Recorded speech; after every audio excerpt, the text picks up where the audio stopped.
Most welcome to our channel. Most welcome to our NCERT Best Notes with Best Explanation playlist series. Today we will discuss NCERT Class 6 History Textbook, our Parts 1, Chapter 7.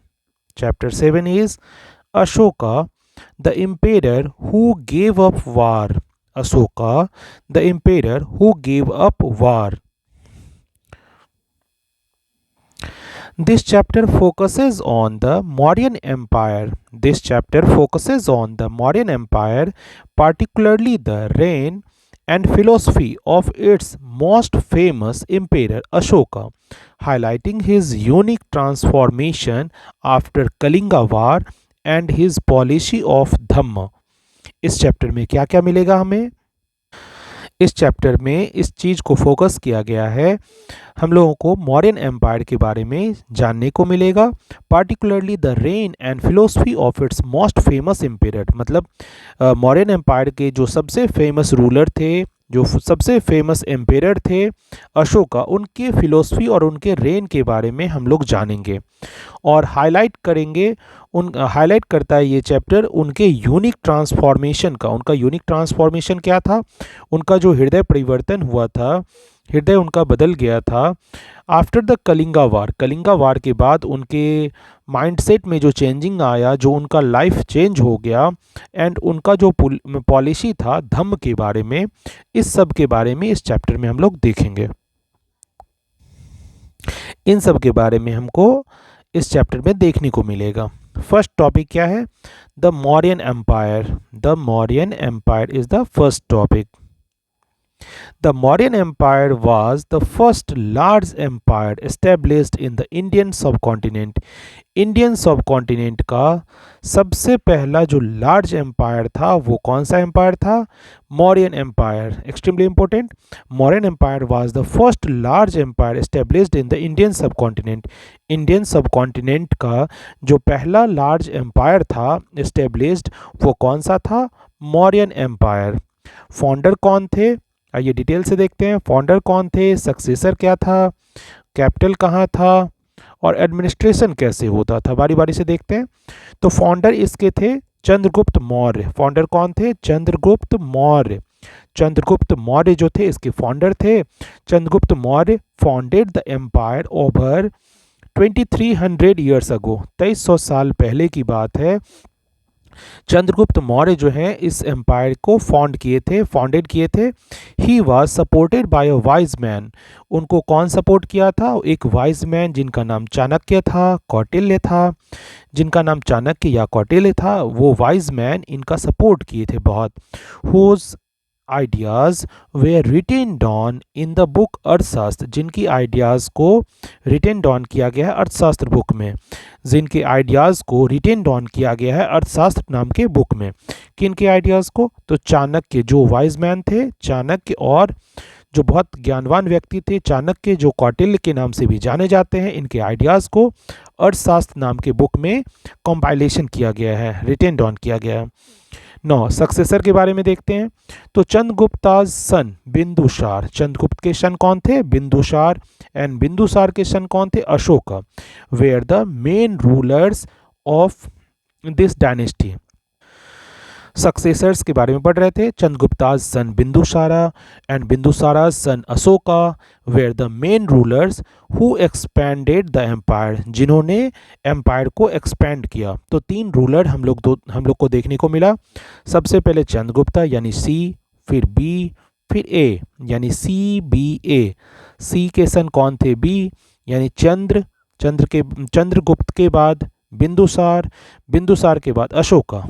आप इसको ऐसे भी याद रख सकते हैं कि जब कभी चंद्र लिखते हैं तो चंद्र बिंदु से मिलता जुलता नाम लग रहा है, तो चंद्र बिंदु जो है, जैसे कभी कुछ चंद्र बिंदु वाला चीज़ लिखते हैं हिंदी में, तो चंद्र से बिंदु आपको याद रह जाएगा। चंद्र के बाद बिंदु आता है और इसके बाद सी हो गया, बी हो गया, तो फिर ए हो जाएगा अशोका। यानी फाउंडर कौन थे? चंद्रगुप्त मौर्य। उसके बाद बिंदुसार इनके बेटे थे और इसके बाद के जो रूलर थे वो थे फेमस एम्पेरर अशोका। जिन्होंने इन तीनों ने मिलके क्या किया, मेन रूलर्स थे इस डायनेस्टी के, और एक्सपेंड किया अपने एम्पायर को, expanded the empire. Now capital के बारे में क्या है, the capital was Pataliputra. Capital कहाँ था, पाटलिपुत्र। मॉडर्न डायनेस्टी का जो कैपिटल था वो मॉडर्न पटना यानी पाटलिपुत्रा में इसका कैपिटल था। Other important cities included Takshashila, और अदर इंपॉर्टेंट सिटीज़ कौन कौन से थे, तक्षशिला थे, उज्जैन थे।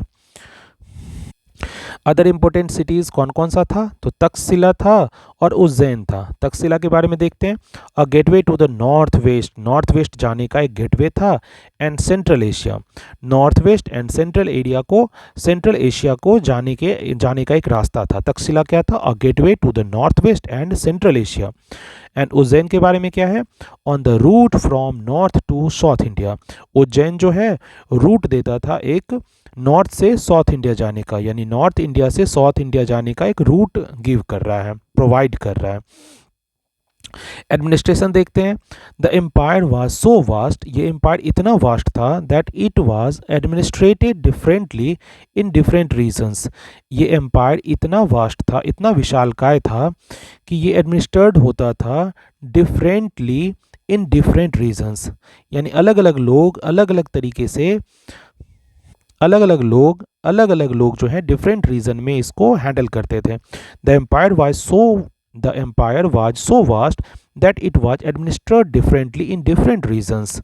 देखते हैं, फर्स्ट में क्या देखना है, पाटलिपुत्रा एंड सराउंडिंग एरियाज जो था directly controlled by the empire. Pataliputra और इसके सराउंडिंग एरियाज में जितने सारे एरिया थे वो डायरेक्टली कंट्रोल किसके द्वारा होते थे, एम्पायर के द्वारा। जो एम्पायर उस समय का होता था उसी के द्वारा डायरेक्टली कंट्रोल में होते थे। कौन सा region, Pataliputra and surrounding areas जो थे वो directly controlled by the empires के डायरेक्टली कंट्रोल में थे। With officials collecting taxes and punishing law breakers. With officials का उनको साथ मिलता था, जो क्या करते थे, कलेक्ट करते थे टैक्सेस एंड पनिश करते थे लॉ ब्रेकर्स को। और पनिश किसको करते थे, लॉ ब्रेकर्स को पनिश करते थे। सेकेंड क्या है, प्रोविंसेस, जैसे तक्षशिला और उज्जैन टाइप का जो प्रोविंस था, रूल्ड बाय रॉयल प्रिंसेस, उनका रूल कौन करते थे, तो रॉयल प्रिंसेस के द्वारा रूल होता था, जिनको गवर्नर कहा जाता है। जैसे आज गवर्नर जैसे आज अभी गवर्नर होते हैं, उसी तरह उस समय रॉयल प्रिंसेस होते थे जो प्रोविंस को रूल करते थे। Who were often sent from the capital, जिनको फ्रॉम द कैपिटल यानी कैपिटल से भेजा जाता था। Local customs and rules were usually followed, local customs और रूल्स को यूजुअली फॉलो किया जाता था। जो लोकल कस्टम्स वहाँ का होता था और रूल्स जो होता था उसको जनरली फॉलो किया जाता था। तो अभी हम लोग पढ़ रहे थे प्रोविंस के बारे में, जैसे तक्षशिला और उज्जैन जो है प्रोविंस था, तो प्रोविंस को रूल कौन करते थे, तो रूल करते थे उनको रॉयल प्रिंसेस, जिनको गवर्नर बोला जाता था, जो who were often sent from the capital, जिनको कैपिटल से भेजा जाता था रूल करने के लिए, और लोकल कस्टम्स और रूल उनको फॉलो करना होता था ना। इसके बाद क्या है, फॉरेस्ट एंड ट्राइबल रीजन्स को रूल कौन करता था, फॉरेस्ट एंड ट्राइबल रीजन के बारे में देखते हैं। People were expected to pay tribute in the form of forest produce like timber, honey and elephant tusk.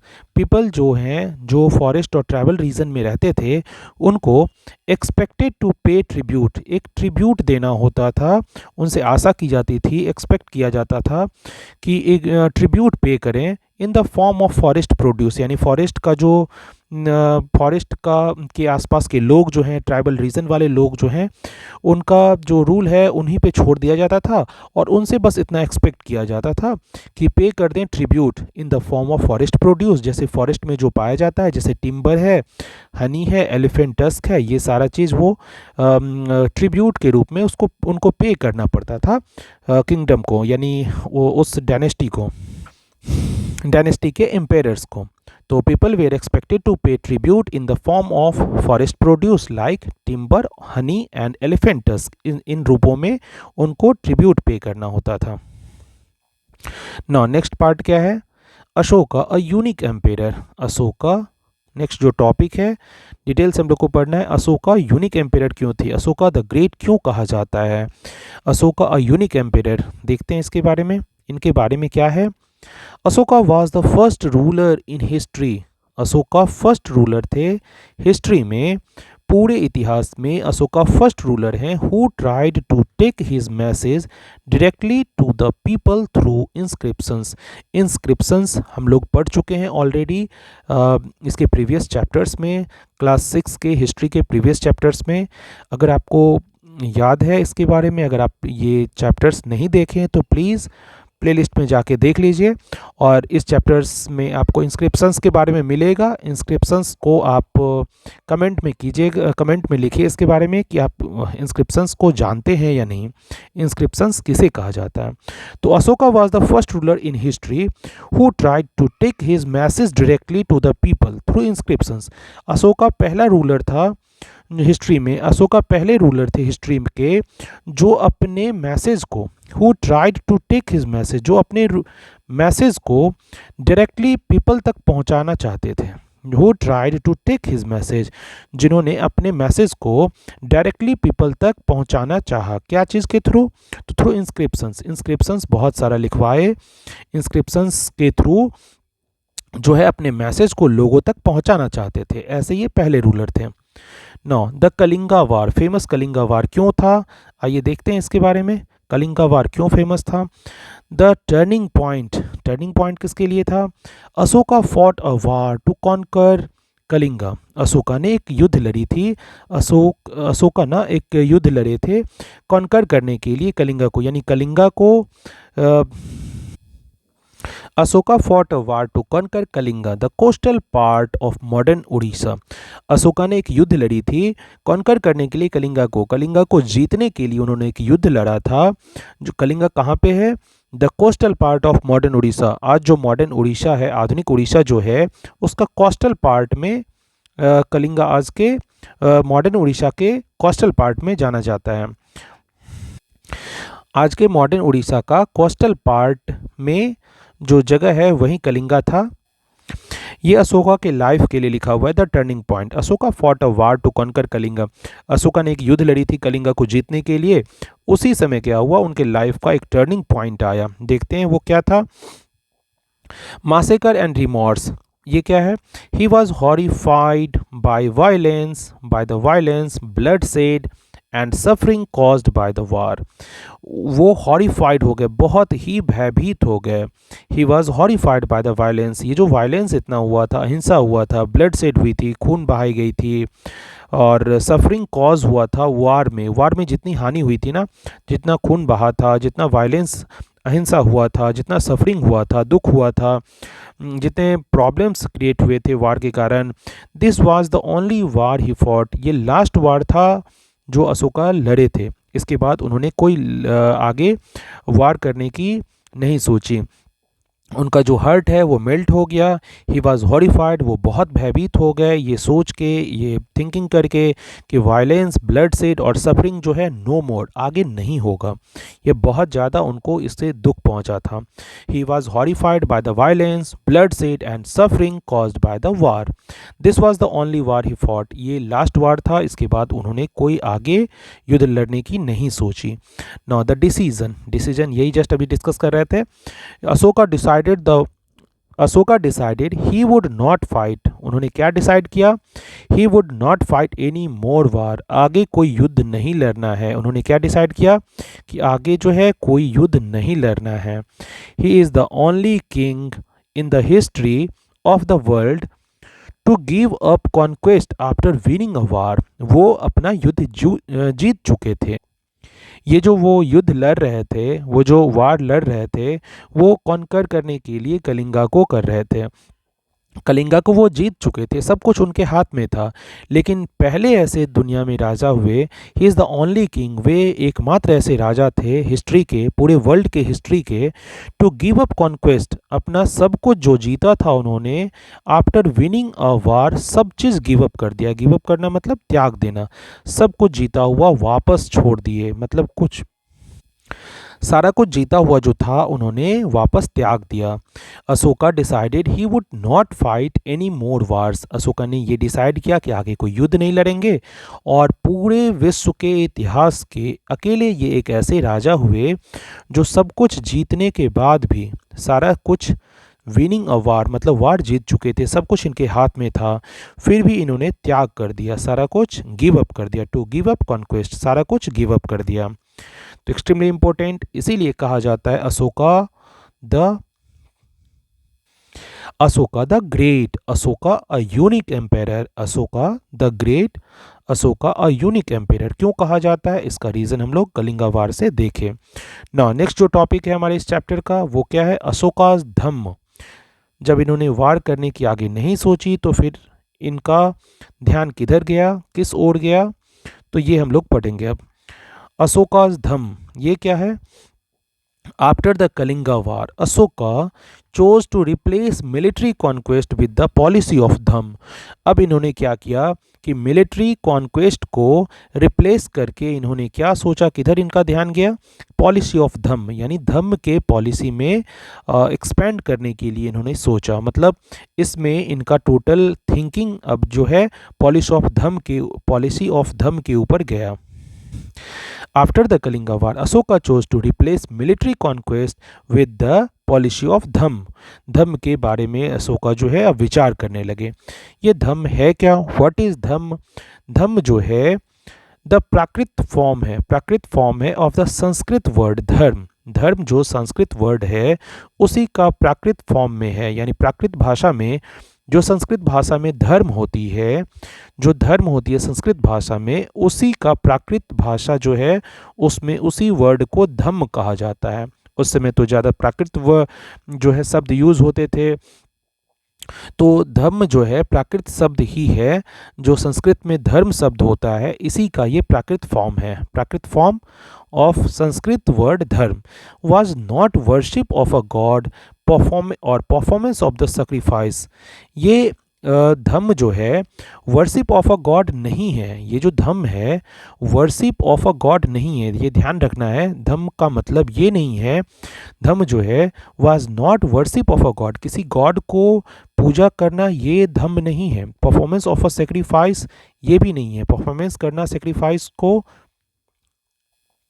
किसी सेक्रीफाइस को परफॉर्म करना ये भी नहीं है। It was a set of ethical and moral principle. ये क्या है, तो एक्सट्रीमली इंपॉर्टेंट लाइंस है, it was a set of ethical and moral principle. ये क्या है, यानी धम्म जो है set of ethical and moral principle है। धम्म जो है क्या है, set of ethical and moral principle है, जो मोरल वैल्यूज़ है, एथिकल वैल्यूज़ है उसका सेट है। मतलब बहुत सारे ऐसे लाइंस हैं जो हमारे लाइफ के लिए बहुत इंपॉर्टेंट हैं, एथिकल बातें हैं, मोरल वैल्यूज़ है, वैल्यूज़ की बातें हैं। धम्म जो है वो वर्शिप ऑफ गॉड नहीं है, ये ध्यान रखना है। धम्म जो है वर्शिप ऑफ गॉड नहीं है, परफॉर्मेंस ऑफ सेक्रीफाइस नहीं है। ये क्या है, अ set of ethical and moral principles है। ये क्या है, अ set of ethical and moral principles है। नेक्स्ट टॉपिक हमारा क्या है, की प्रिंसिपल्स ऑफ धम्म। आइए देखते हैं डिटेल से कि की प्रिंसिपल्स क्या है धम्म का। धम्म के की प्रिंसिपल्स ऑफ धम्म, की प्रिंसिपल्स ऑफ धम्म देखते हैं क्या है, तो बारी बारी से देखते हैं। बी रिस्पेक्टफुल टू, फर्स्ट जो है क्या है, बी रिस्पेक्टफुल, फर्स्ट जो है वो क्या है, be respectful to elders and kind to servants and slaves. यानी सर्वेंट और स्लेव्स के प्रति आपको काइंड रहना है और अपने से बड़े जो हैं उनका रिस्पेक्ट करना है। बी रिस्पेक्टफुल यानी अपने से बड़ों का सम्मान करना है, और काइंड किसके लिए रहना है, और काइंड किसके लिए रहना है, अपने सर्वेंट्स के लिए और स्लेव्स के लिए काइंड रहना है। अपने से बड़ों का सम्मान करना है, रिस्पेक्टफुल रहना है उनके लिए, और काइंड किसके लिए रहना है, सर्वेंट और स्लेव के लिए। दूसरा क्या था, be respectful of all religious tolerance, इसको रिलीजियस टॉलरेंस कहा जाता है। Be respectful of all religions मतलब सभी धर्मों का सम्मान करना है। क्या करना है, सभी धर्मों का सम्मान करना है। Be respectful of all religions, इसे ही रिलीजियस टॉलरेंस कहा जाता है। थर्ड क्या है, be kind to animals, animals के प्रति ना काइंड रहना है। Be kind to animals, animals के प्रति दया दिखानी है। And ban animal sacrifice, animal के सेक्रीफाइस को बैन करना है, यानी एनिमल की बलि नहीं दी जाएगी, जानवरों की बलि नहीं दी जाएगी और उनके प्रति दयालुता का भाव होना चाहिए, यानी be kind to animals and ban animal sacrifices. Fourth क्या है? Live peacefully and speak the truth, शांतिपूर्वक जीवन बिताना है और स्पीक द ट्रूथ और ट्रूथ का पालन करना, यानी हमेशा सत्य बोलना है और लीव पीसफुली यानी शांतिपूर्वक जीवन जीना है। फिफ्थ क्या था? प्रैक्टिस नॉन वायलेंस, अहिंसा का पालन करना है। प्रैक्टिस नॉन वायलेंस यानी अहिंसा का पालन करना है। ये सारे 5 पार्ट्स हम अभी क्या पढ़ रहे थे हम लोग?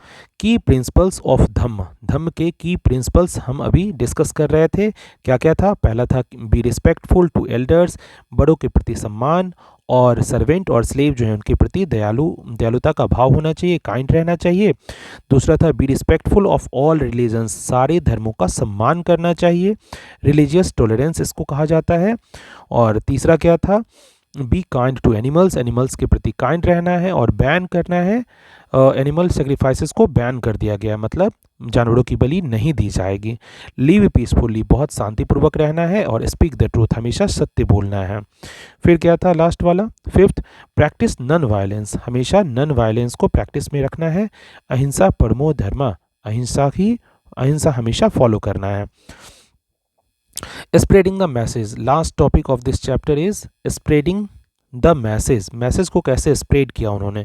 अशोका टुक सेवरल स्टेप्स, अशोका ने बहुत सारे स्टेप्स लिए टू स्प्रेड हिज मैसेज, अपने मैसेज को एम्पायर अक्रॉस हिज एम्पायर, अपने मैसेज को अशोका टुक सेवरल स्टेप्स, बहुत सारे अशोका ने स्टेप्स लिए, क्या चीज़ के लिए?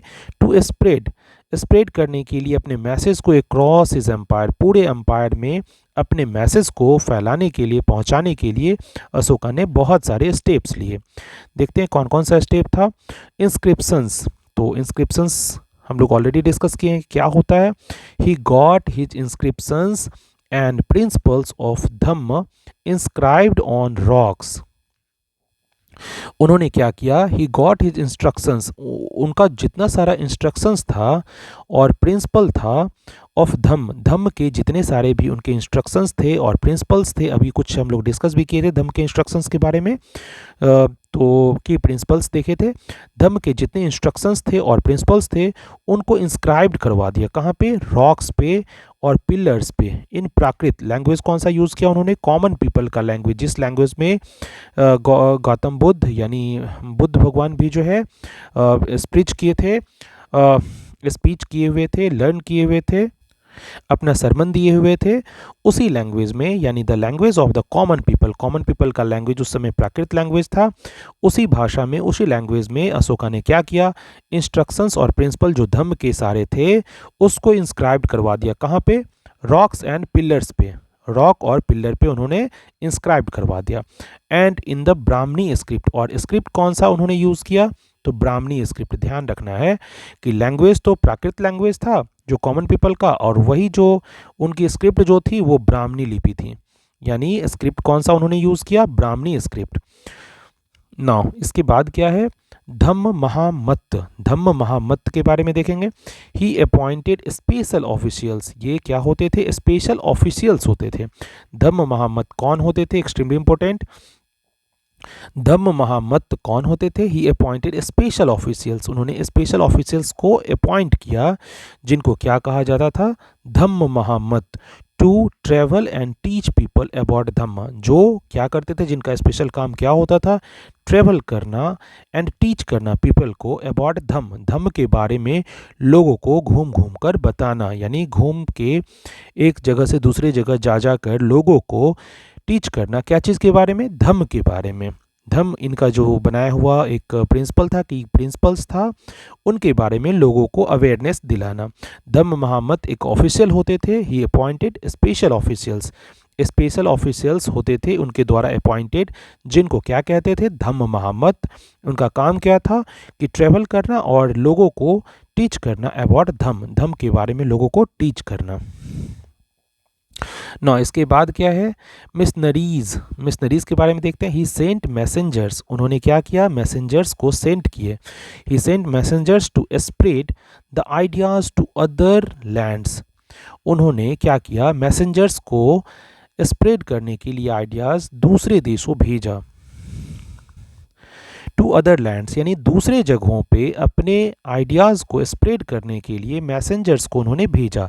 ही sent messengers to spread the ideas to other lands पे अपने आइडियाज़ को स्प्रेड करने के लिए मैसेंजर्स को उनके द्वारा भेजा गया। और ये दूसरे जगह कौन कौन से देश थे, Syria, Egypt, Greece and Sri Lanka, इतने सारे जगहों पे उन्होंने अपने मैसेंजर्स को भेजा, सेंड किया टू स्प्रेड द आइडियाज़, अपने आइडियाज़ को दूसरी जगहों पे पहुंचाने के लिए। सीरिया में, इजिप्ट में, ग्रीस में, श्रीलंका में, इतने जगहों पे पहुंचाने के लिए अपने मैसेंजर्स को, मिशनरीज़ को सेंड किया। इंक्लूडिंग हिज सन, उनका जो सन था, अशोका के सन कौन थे, महेंद्र, एंड डॉटर कौन थी, संघमित्रा। अशोका के सन जो थे उनका नाम क्या था, महेंद्र, एंड डॉटर कौन थी, संघमित्रा। इनको भी उन्होंने भेजा। श्रीलंका में उन्होंने अपने बेटा महेंद्र और अपनी बेटी जो संघमित्रा है उन्हें भी भेजा। यानी मैसेंजर में इनके बेटा महेंद्र यानी सन महेंद्र और डॉटर संघमित्रा भी इनके मैसेंजर के रूप में दूसरे जगहों पे जाके इनके मैसेज को स्प्रेड किए और आइडियाज़ को स्प्रेड किए। पब्लिक वर्क्स, ही बिल्ट रोड्स, उन्होंने रोड बनवाया, बहुत सारे रोड्स बनवाए। डग वेल्स, कुआं खुदवाए। एंड बिल्ट रेस्ट हाउस, और बहुत सारे रेस्ट हाउसेज बनवाए, धर्मशाला बनवाए। He also arranged for medical treatment, उन्होंने बहुत सारा अरेंजमेंट भी किया मेडिकल ट्रीटमेंट के लिए, फॉर बोथ ह्यूमन बींग्स के लिए भी और एनिमल्स के लिए भी। पब्लिक वर्क्स में क्या है, ही बिल्ट रोड्स, उन्होंने रोड्स बनवाए, डग वेल्स, कुएं खुदवाए, एंड बिल्ट रेस्ट हाउसेज, और बहुत सारी धर्मशाला भी बनवाए। ही ऑल्सो अरेंज्ड, उन्होंने मेडिकल ट्रीटमेंट भी अरेंज किया, उन्होंने मेडिकल ट्रीटमेंट की भी व्यवस्था की। किसके लिए, तो ह्यूमन बींग्स के लिए भी और एनिमल्स के लिए भी, दोनों के लिए, ह्यूमन बींग्स के लिए भी मेडिकल ट्रीटमेंट की व्यवस्था की और एनिमल्स के लिए भी उन्होंने अरेंज किया मेडिकल ट्रीटमेंट का।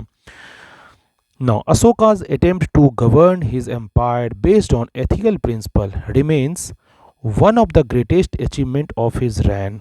अशोका का जो अटेम्प्ट था टू गवर्न हिज एम्पायर, अपने एम्पायर को गवर्न करने का अशोका का जो अटेम्प्ट था वो बेस्ड ऑन एथिकल प्रिंसिपल, सारा किस चीज़ पे बेस्ड था, एथिकल प्रिंसिपल पे बेस्ड था। Remains one of the greatest achievement of his reign, ये उनके रेन की सबसे बड़ी अचीवमेंट मानी जाती है, ये उनके रेन की सबसे बड़ी अचीवमेंट मानी जाती है। तो these are all about this chapter. A lot of thanks for listening, watching, sharing, subscribing, liking, all those things. A lot of thanks again and again. We will meet in next chapter.